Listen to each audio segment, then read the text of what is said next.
Hi.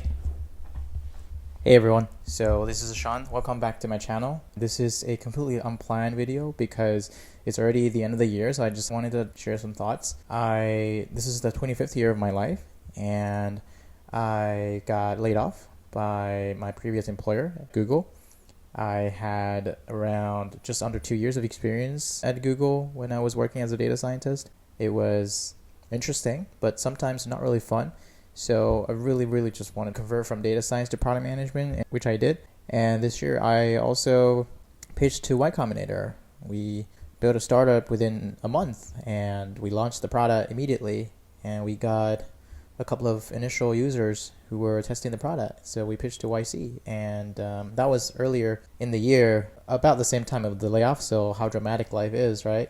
And obviously we didn't get in, but my video somehow attracted a lot of attention. People reached out to me and even asked me advice for how to get into YC, but apparently I wasn't the best person to answer those questions. But I really appreciate all the support from you guys. And yeah, life as a PM has been good. It's full of chaos. It's full of interesting conversations. I met really inspiring mentors for product management. People have been very patiently guiding me through things, even though sometimes things are just on fire because, well, I was just talking to them about what is the mode of product management recently, and we believe that the mode for being a PM is literally building connections, solving problems, prioritizations, and lead through influence instead of authority. So it's been a wonderful time to learn these things through practice, because previously it was just some theories on textbook, and now it's real, on fire, day to day sometimes. So you got to fight through those things.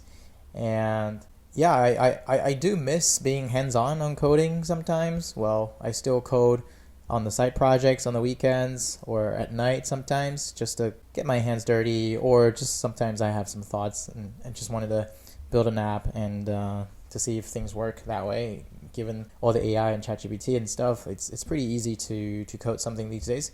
So if I look back on my 25th year of my life, I've experienced quite a lot of changes, and it's been good. I got nothing to complain. I wanted to make this video for myself to watch maybe 5 to 10 years later. I do want my future self, when you watch this video again in the future, please tell yourself that you tried pretty hard when you were 25, and you tried to impress yourself, you try to impress people around you, and you fail, you struggle. But the good news is you never give up. So just keep doing what you're doing. I'm sure when you're watching this video again, you're probably tired, you're probably frustrated, you're probably going through some shit again. But don't worry, you will get through them. And I'm sure, like, if somebody else watches this video again a few years later, or if probably you are at 25 and you feel like you're at a pivotal point of your life, and then you realize, oh, I'm at 25, I'm going to turn 30 at some point, and what I'm going to do in the next 5 years, what have I done in the previous 5 years, and things like that. So I honestly don't think about these things at all, because I just feel like it's just a number, right? Like, we're 25 at this time because there are only 365 days a year, and it's because the earth spins around the sun. One cycle is 365. If the earth spins around the sun for, I don't know, half the time, 180 something a year, I would have been 50 already. It's just how we count the numbers. So the actual number itself doesn't really matter. It matters if you're growing, if you're learning new things. It matters if you're having some mechanism to support yourself when you feel uncomfortable, when you feel down, when you feel a lot of pressure. I really think it's a good time of the life. Well, I really think every year is a good time of the life, because you really see a big difference sometimes between now and maybe a couple of years ago.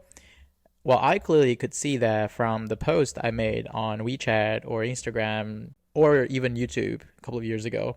I think pretty differently. I post things with different level of maturity, and sometimes I became more into sort of the childish things. Like, I always have Pokemon around me because I just really like Pokemon. And another thing is that when I was a kid, I didn't have enough pocket money to buy anything related to Pokemon. And I remember I always had to sort of negotiate and debate with my parents why I should spend, maybe back then it was like 50 cents US dollars on that small thing that has a weird character on it, and my parents don't get it. So maybe that's why a lot of the Pokemon stuff got popular these days, and Nintendo's making a ton of money because people like me grew up and we starting to make cash and we can spend on these things. So, wow, while I'm talking through this, I'm just really like looking back and then think about why we should appreciate, all the things we got and all the changes that we experienced. And there's really no main topic for this video. Hopefully that's helpful in some way for you. Some people tell me the videos I make are a little bit too deep or too serious, and some other people tell me they're very, very helpful. All I'm trying to do really is just to be honest with myself and just be honest with what I'm thinking. And I wanted to record it in a special way such that I could hear myself talking at some point in the future, because it's like a time machine, right? Like I'm recording my thoughts at 25 at this moment, and I'm going to turn 26 next year.